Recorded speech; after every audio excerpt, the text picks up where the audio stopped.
اعوذ باللہ من الشیطان الرجیم بسم اللہ الرحمن الرحیم۔ نقوش امامت میں ہم زندگی پڑھ رہے ہیں امام حسین علیہ السلام کی، جس میں آج ہم لوگ پڑھیں گے معاویہ کی اسلام مخالف حرکتیں کہ معاویہ نے اسے کو ایگزام کب لیں گے؟ ایگزام کل ہوگا جیسا طے پایا ہے، منگل ہے نا کل، تو کل لیں آج گے تو ہوا تھا نا انشاءاللہ۔ کہ آج لیں گے۔ ہم نے کہا تھا لیکن کسی نے کہا کہ منگل کر دیجئے، تو ہم نے کہا ٹھیک ہے چلیے۔ تو معاویہ کی اسلام مخالف حرکتیں کہہ رہے معاویہ بن ابو سفیان نے اپنے دور حکومت میں مغیرہ بن شعبہ، یہ مغیرہ بن شعبہ کون ہے؟ کہہ رہے اپنے گورنروں میں سے ایک، صحیح ہے، جو اس کے گورنر تھے ان گورنروں میں سے ایک گورنر کا نام کیا ہے؟ مغیرہ بن شعبہ۔ اور یہی وہ کمینہ شخص ہے جو بصرے کا حاکم ہوتا تھا، کہ جس نے یزید کو مشورہ دیا تھا معاویہ کو کہ یزید کو کیا کر دے، اپنا ولی عہد منصوب کر دے، ولی عہد بنا دے۔ یہ پہلا شخص ہے جس نے معاویہ کو مشورہ دیا ہے۔ اب دیکھیں، اپنے گورنروں میں سے ایک سے بزم شبانہ میں اسلام کی نابودی کے لیے اپنی خواہش اس کے سامنے رکھی، اور یہ بات مغیرہ کے بیٹے مطرف کے ذریعے فاش ہو گئی۔ مطرف کہتا ہے کہ اپنے باپ مغیرہ کے ساتھ دمشق میں معاویہ کا مہمان تھا، میرا باپ معاویہ کے محل میں زیادہ آمد و رفت رکھتا تھا اور اس سے باتیں کرتا تھا، اور اپنی قیامگاہ پر آنے کے بعد اس کی عقل و سوجھ بوجھ کا ذکر کرتا تھا کہ بڑا سمجھدار ہے معاویہ۔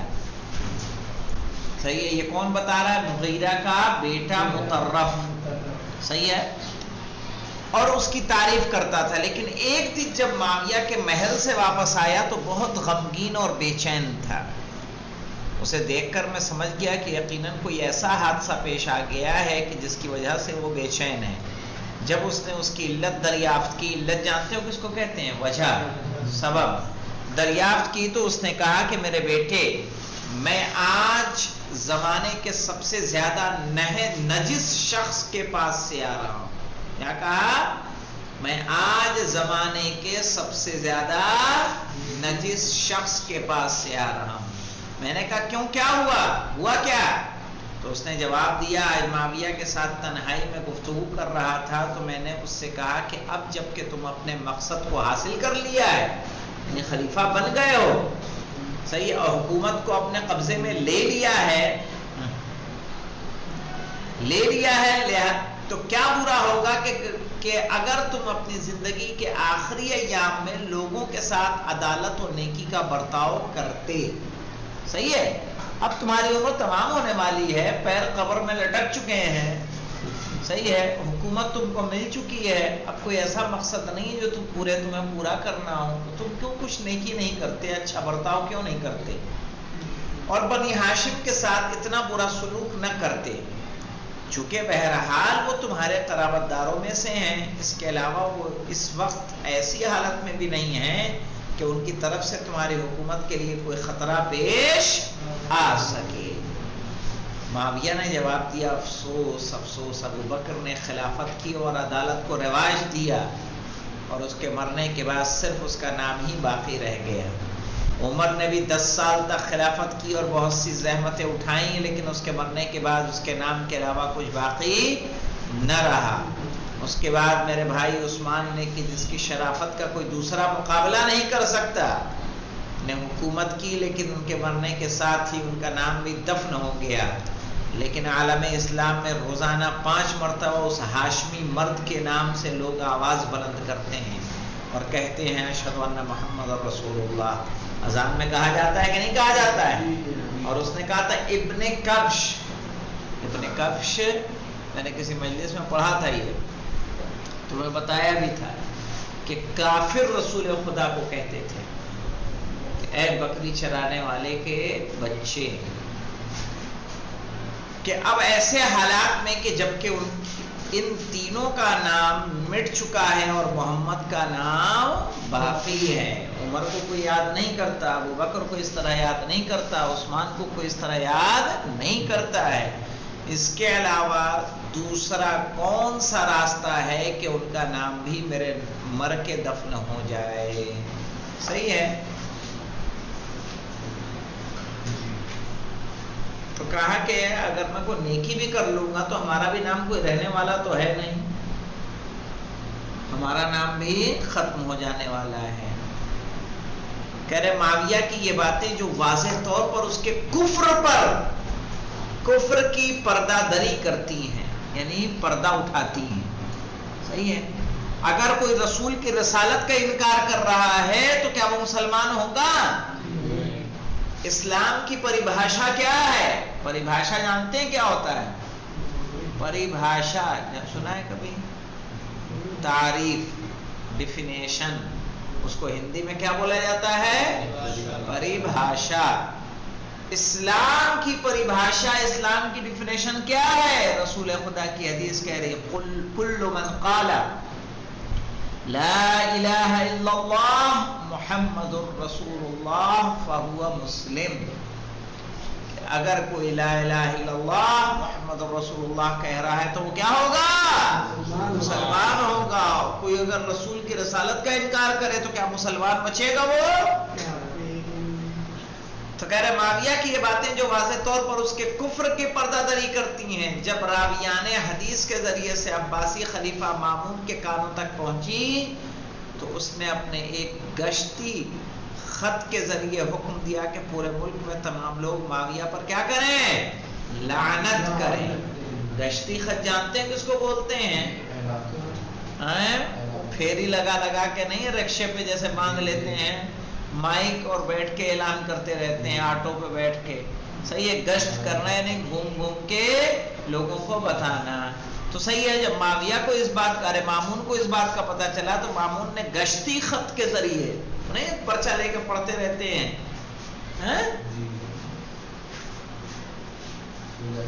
کہ پورے ملک میں تمام لوگ معاویہ پر کیا کریں؟ لعنت کریں. یہ باتیں اس بات کی نشاندہی کرتی ہیں کہ بنی امیہ کی جماعت کس طریقے سے اسلام کی نابودی کے در پہ تھی، یعنی اسلام کو ختم کرنا چاہتی تھی اور ایک رجعت پسندانہ تحریک کی رہبری کر رہی تھی. رجعت پسندانہ تحریک کا مطلب کیا ہوتا ہے مولانا؟ کیا سمجھ میں آ رہا ہے؟ پلٹنے والے. لیکن کہاں پلٹنے والے؟ ہردوئی. یہ لوگ مسلمان کس سے بنے تھے؟ کافر سے. کافر سے مسلمان ہوئے تھے نا، تو کہاں پلٹ جائے؟ واپس کافر بن جائے.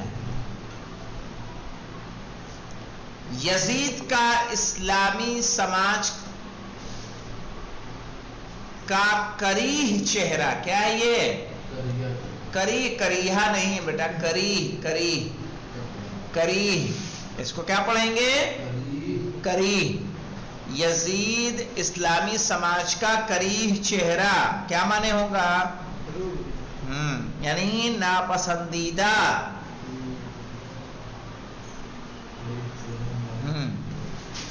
یزید نے ایسے خاندان میں تربیت پائی اور ایسی جماعت کے زیر سایہ پروان چڑھا کہ جو ذرہ برابر بھی دین اسلام پر عقیدہ نہیں رکھتے تھے، پھر بھی اسلام کے نام پر لوگوں پر حکومت کرنا چاہتا تھا. وہ ایک خام کار، شہوت پرست اور خود سر جوان تھا. شہوت پرست کیا ہوتا ہے مولانا؟ یعنی اپنے خواہشوں کو پورا کرنا. کون سی خواہشیں؟ کھانے پینے کی؟ کہا نہیں، جنسی خواہشیں. خود سر جوان یعنی جو سمجھ میں آئے وہی کام کو انجام دینے والا. صحیح ہے. خامکار یعنی کاموں کو ادھورا چھوڑنے والا، اور احتیاط اور دور اندیشی سے محروم تھا. اس کے اندر دور اندیشی نہیں تھی، احتیاط کسی چیز میں نہیں کرتا تھا. وہ ایک بے خرد یہ کیا مولانا؟ بے خرد. خرد کس کو کہتے ہیں جانتے ہیں؟ عقل. صحیح ہے نا؟ خرد کس کو بولتے ہیں؟ عقل کو. بے عقل. بے باک. بے باک کس کو بولتے ہیں؟ جو منہ میں آئے وہ بول دینا، اس کو کیا بولتے ہیں؟ بڑا بے باک ہے. عیاش. عیاش تو سمجھتے ہیں نا؟ اور کوتاہ فکر تھا. کوتاہ معنی کیا ہوتا ہے؟ چھوٹی. صحیح ہے. فکر کیا تھی؟ چھوٹی تھی. یزید جو حکومت میں پہنچنے سے پہلے ہی اپنے ہوا و ہوس کا اسیر اور حد سے بڑھی ہوئی خواہشات کا پابند تھا، وہ حکومت میں پہنچنے کے بعد کم از کم اپنے باپ کی طرح اسلام کے ظواہر کی بھی حفاظت نہ کر سکا. اس کا باپ ظاہر میں تو مسلمان اپنے آپ کو دکھاتا تھا، فالتو چیزیں کہا کرتا تھا وہ چھپ کے. کہا کہ یہ تو پہلے ہی سے برباد تھا. صحیح ہے. خلیفہ بنا تو اپنے باطن کو وہ چھپا نہ سکا، بلکہ اپنی لاپرواہی اور ہوسناک روح کے نتیجے میں کھلم کھلا مقدسات اسلامی کو پاؤں تلے رونتا تھا، اور اپنے خواہشات کی تسکین کے لیے وہ کچھ بھی کر گزرنے سے باز نہیں رہتا تھا. یزید کھلم کھلا شراب پیتا تھا، برائیوں اور گناہوں کا اظہار کرتا تھا. صحیح ہے. اور جب رات کو نشستوں اور تشریفاتی صحبتوں میں بیٹھتا تھا اور شراب پینے میں مشغول ہوتا تھا تو بے باکی کے ساتھ ایسی اشعار پڑھتا تھا کہ جن کا مطلب یہ ہے کہ میرے ہم پیالہ دوستوں اٹھ کھڑے ہو اور خوش آواز مغنیوں کو سنو. مغنیاں یعنی گانے والی عورتیں. اور شراب کے پیالے کو پے در پے لڑھاتے رہو. کیا مطلب لڑھاتے رہو؟ یعنی مڈیلتے رہو اور پیتے رہو. اور علمی اور ادبی بحث و مباحثہ کنارے کر دو. کیا یہ پڑھائی لکھائی کا بحث نکال رکھا ہے؟ صحیح ہے کہ قرآن خالق ہے، قرآن مخلوق ہے کہ کیا ہے. تو علمی اور ادبی بحث و مباحثہ کنارے کر دو. ساز و آواز کے ہوس انگیز نغمے مجھے اذان اور اللہ اکبر کی آواز کو سننے سے روک دیتے.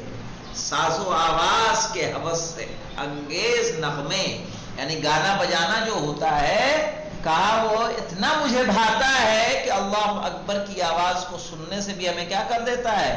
روک دیتا ہے. ہمیں پھر اللہ اکبر سننے کی ضرورت نہیں ہے، مجھے اسی میں مزہ آتا ہے. اور میں اس بات کے لیے تیار ہوں کہ جنت کی حوروں کو جو ادھار ہیں، ابھی ملنے والے تو نہیں ہے نا، یہ حوروں کا جو وعدہ ہے، جو جنت کا وعدہ ہے، یہ ابھی نقد ہے کہ ادھار ہے؟ بھائی مرنے کے بعد اعمال نیک ہوں گے تو ملے گا. صحیح ہے. نہ جانے کتنے شواہد ایسے ہیں، چاہے عمر سعد ہو، چاہے معاویہ ہو یا ابو سفیان ہو یا یزید ہو، ان سب نے یہی کہا ہے کہ جنت کا کیا پتہ ہے کہ نہیں ہے. سمجھ رہے ہیں؟ جب جنتی کا یقین نہ ہو. کہا عمر سعد نے کہا ہے کہ ایک تو ہے نہیں، کہا اگر ہوگی تو 2 سال کے اندر توبہ کر لوں گا.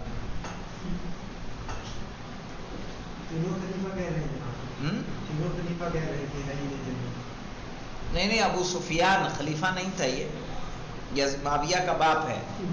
اور خود معاویہ، خود اس کا بیٹا یزید اور عمر سعد، عبید اللہ ابن زیاد، ان سب کے اقوال ہیں میرے پاس. انہوں نے کہا یا تو جنت ہے نہیں، عمر سعد کا ہے کہ اگر ہے تو میں 2 سال کے اندر کیا کر لوں گا؟ توبہ کر لوں گا، اللہ معاف کر دے گا. نہیں، ابھی مار دے رہا ہوں جتنوں کو مارنا ہے کانوں در میں گولی سے. صحیح. اور پھر چلا جاؤں گا کیا؟ اگلے سال حج پہ چلا جاؤں گا.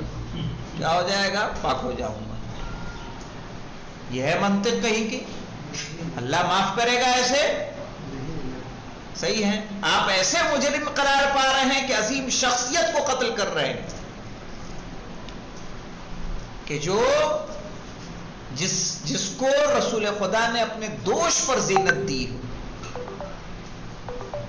رسول خدا نے کہا کتنے، جب کہا گیا رسول خدا سے کتنی اچھی سواری ہے، تو رسول خدا نے کیا کہا؟ یہ کیوں نہیں کہتے کہ کتنے اچھے سوار ہیں؟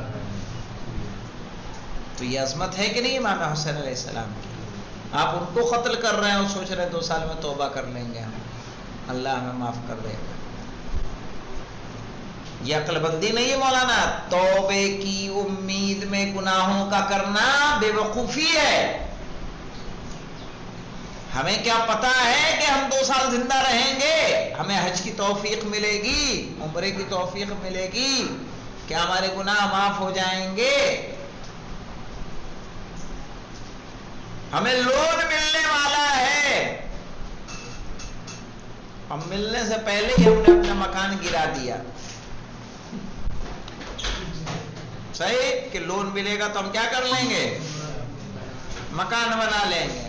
پتہ چلا ڈاکومنٹ میں کسی کمی کے باعث کیا ہو گیا، نہیں ملا تو مکان بن جائے گا کہ گرا رہے گا؟ وہی حال اس کا مولانا، آپ نے گناہ کیا اس امید میں کہ کیا کر لیں گے؟ توبہ کر لیں گے۔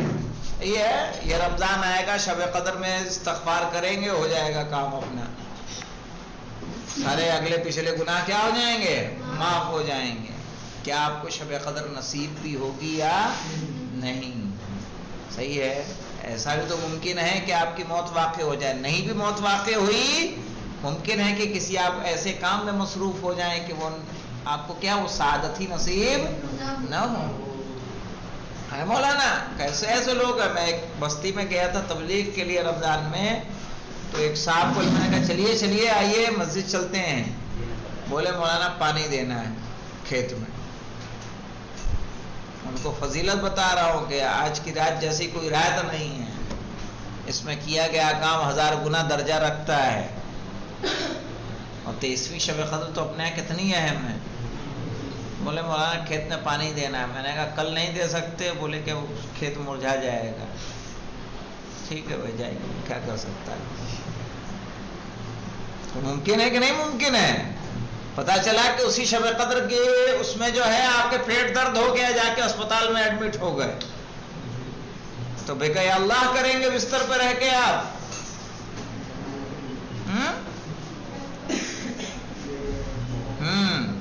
کہہ رہے میں اس بات کے لیے تیار ہوں کہ جنت کی حوروں کو جو ادھار ہیں شراب کے خم سے، کہ جو نقد ہیں بدل لوں۔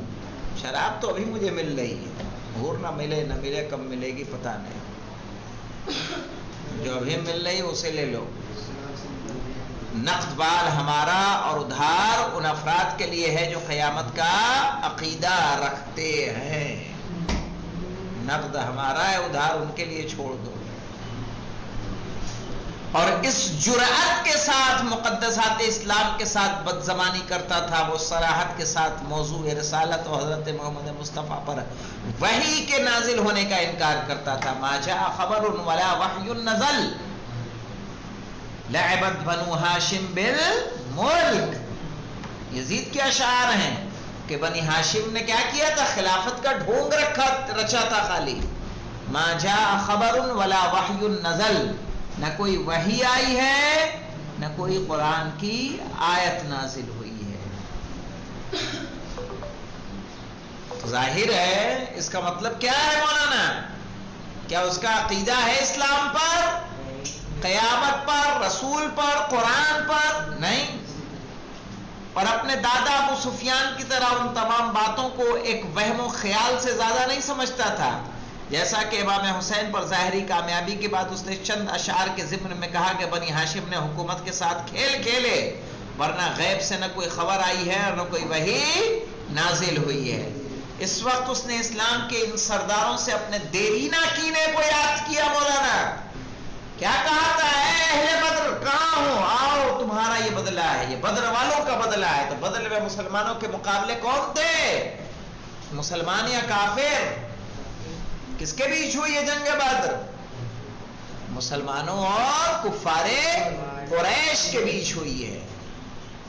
اور کفار قریش میں کون لوگ ہیں مولانا؟ یزید کے اجداد ہیں۔ اس وقت اس نے اسلام کے ان سرداروں سے اپنے دیرینہ کینے کو یاد کیا کہ جنہوں نے جنگ بدر میں اسلام کے پرچم تلے اس کے جیالوں کو تحت کیا تھا۔ جیالوں یعنی بہادروں کو۔ خود اس کے بھائی ہیں، اس کے چچا کے بیٹے ہیں، اور امام حسین علیہ السلام کے قتل کو اس واقعے کی تلافی اور انتقام کے نام سے یاد کیا گیا کہ ہم نے بدر کا کیا کیا ہے۔ ارے باقاعدہ یزید کے اشعار ہے، کاش کہ میرے اجداد بدر والے زندہ ہوتے تو آج کہتے شاباش یزید تیرا ہاتھ کبھی شل نہ ہو۔ کہا وہ مجھے شاباشی دیتے کہ ہم نے ان کا کیا کر لیا ہے، بدلہ مکمل کر لیا ہے۔ دیکھیں مولانا، ہاں دیا تو ہے یہاں پہ، کاش کہ میرے وہ بزرگ جو جنگ بدر میں مارے گئے وہ آج زندہ ہوتے اور کہتے شاباش یزید، صحیح ہے، مجھے شاباشی دیتے، صحیح ہے، باقاعدہ ہے، لا تشل کر کے، لا فشل کر کے کوئی پوری وہ ہے، اشعار ہیں اس کے۔ یزید کا دربار جو گناہوں اور برے کاموں کا اکھاڑا بن گیا تھا، اکھاڑا کس کو بولتے ہیں مولانا؟ جہاں کشتی کی جاتی ہے، یہ دو لوگ آتے ہیں پریکٹس کرتے ہیں، صحیح ہے، تو کہہ رہے ہیں یزید کا دربار جو گناہوں اور برے کاموں کا اکھاڑا بن گیا تھا، اس کے دربار کی بے دینی اور برائیوں کے اثرات معاشرے میں اس طرح سے پھیل گئے تھے کہ اس کی حکومت کی مختصر سی مدت میں مکے اور مدینہ جیسے مقدس شہروں کا ماحول بھی آلودہ ہو گیا تھا۔ 3 نمبر کا حاشیہ مروج الزہد علی بن حسین مسعودی۔ آخرکار یزید نے ہوس رانی کی راہ میں اپنی جان دے دی اور شراب پینے میں زیادتی اس کی مسمومیت اور اس کی موت کا سبب بنی۔ کہہ رہے ہیں اسلام کا ایک نامی مورخ مسعودی لکھتا ہے کہ یزید نے لوگوں کے ساتھ برتاؤ کے معاملے میں فرعون کی روش اختیار کی تھی، بلکہ فرعون کی روش اس سے بہتر تھی۔ یزید کی گندی حکومت اور اس کی ذلت آمیز زندگی نیز اس کی برائیوں اور آلودگیوں کے متعلق دلائل اور شواہد اس قدر زیادہ ہیں کہ ان تمام کا ذکر کرنا اس مختصر سی بحث کی حد سے باہر ہے، اور ہمارا یہ خیال ہے کہ جو کچھ بیان کیا وہی اس کے گندے چہرے کو روشناس کرانے کے لیے کافی ہوگا۔ اب جب کہ یزید کا گندا چہرہ، اس کا کفر اور اس کی دین اسلام سے دشمنی واضح ہو گئی، تو اس کی حکومت کے خلاف امام حسین کے قیام کی علت کو ہم بخوبی سمجھ سکتے ہیں، اور اس طرح سے یہ بات سمجھ سکتے ہیں کہ یزید کی حکومت نہ صرف اسلام میں موروثی حکومت کی بدعت کی بنیاد تھی، بلکہ اس کی شخصی نااہلی کے لحاظ سے بھی امام حسین کی نظر میں خلاف شرع تھی۔ صحیح ہے، اسلام میں باپ اگر خلیفہ ہے تو کیا بیٹا بنے گا؟ کیا ابو بکر نے اپنے بیٹے کو بنایا؟ عمر نے اپنے بیٹے کو بنایا؟ عثمان نے اپنے بیٹے کو بنایا؟ صحیح ہے، جب انہوں نے کسی کو نہیں بنایا تو آپ کون ہوتے؟ نہیں، ابو بکر نے بنایا، عمر نے نہیں بنایا، تو آپ کون سی سنت پیش کرنے والے ہوتے ہیں؟ رسول خدا کو خلیفہ بنانا تھا تو جناب فاطمہ کو نہ بنا جاتے؟ اگر ایسے ہی موروثی ہوتا، خود اعتراض کس پر کیا تھا؟ خود اس پر معاویہ پہ اعتراض کرنے والی عائشہ ہیں، حضرت عائشہ، جنہوں نے مسجد ہی سے جو ہے گردن نکال کے کہا کہ تو نے شیخین سے مراد کون ہوتا ہے؟ ابو بکر اور عمر، شیخین کے سنت کا انکار کیا ہے تم نے، کہ شیخین نے اپنے فرزندوں کو اپنے بعد خلیفہ بنایا۔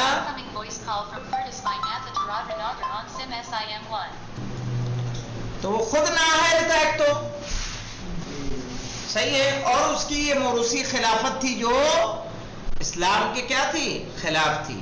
اس بنا پر معاویہ کے مرنے کے بعد اس کے دور میں پائے جانے والے موانع بھی برطرف ہو گئے تھے، لہٰذا وہ وقت آ چکا تھا کہ امام حسین اپنی مخالفت کا اعلان کریں۔ اگر امام حسین علیہ السلام یزید کی بیعت کر لیتے تو آپ کی بیعت یزید کی حکومت کے شرعی ہونے کی سب سے بڑی حجت بن جاتی، حجت یعنی دلیل بن جاتی۔ لوگ کہتے ہیں کہ نہیں کہتے ہیں اپنی دلیل میں؟ آج اگر کوئی مسئلہ ہوتا ہے کہ مولانا وہیں موجود تھے، غلط تھا تو مولانا بولتے کہ نہیں بولتے؟ تو مولانا تو وہیں پہ موجود تھے، آئے سمجھ میں؟ تو اس کا مطلب وہ کام ہو رہا تو کیا ہے؟ صحیح ہے۔ اب یزید جتنی کارگزاریاں کر رہا تھا کہ نواسے رسول نے یزید کی بیعت کی ہے، اگر یزید غلط ہوتا تو نواسے رسول یعنی امام حسین علیہ السلام کے یزید کی بیعت کرتے؟ لوگ کہتے۔ اس کا مطلب یزید کیا ہے؟ صحیح ہے، صحیح آدمی۔ کیا امام حسین جیسی شخصیت، عظیم شخصیت کہ جن کے ہاں فضائل و کمالات اتنے ہیں کہ اسے کتابوں میں نہیں سمیٹا جا سکتا. اور یزید وہ کردار ہے کہ جس کا کردار اسلامی بھی نہیں ہے یار. آج کا ایک مسلمان، عام مسلمان، ایسے شخص کے پیچھے جماعت پڑھنا پسند نہیں کرے گا کہ کر لے گا مولانا، پتہ چل جائے کہ یہ شرابی ہے. ایک صاحب تھے یہاں پہ، شراب کا ان کا شراب کی جگہ پہ دیکھا گیا اور منہ سے مہک آئی، 2 جھاپڑ لگا دیا گیا ان کو. اور اس دوران میں، ان ایام میں مسلمان شراب پیتے تھے کہ خلیفہ پی رہا ہے. غلط ہوتا تو خلیفہ کیوں پیتا؟ وہ خلیفہ رسول ہے بھائی. وہ خلافت دنیاوی خلافت نہیں تھی. کون سی خلافت چلی آ رہی تھی؟ وہی خلافت جو ابوبکر عمر نے کی ہے. کس نام سے کی تھی وہ؟ خلیفہ رسول. تو نعوذ باللہ اس منصب یعنی پاکیزہ منصب پر کیا ایسے شخص بیٹھنے کے لیے جائز ہے؟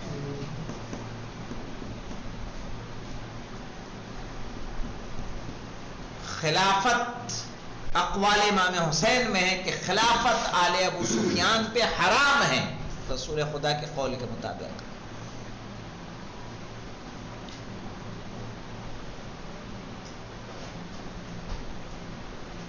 اب آئے گا مولانا امام حسین علیہ السلام کے قیام کے اسباب. خود امام کی زبانی. اب یہاں خود امام کی زبانی کیا ہے؟ کیا مطلب؟ یعنی امام کے خطبات، امام کے بیانات.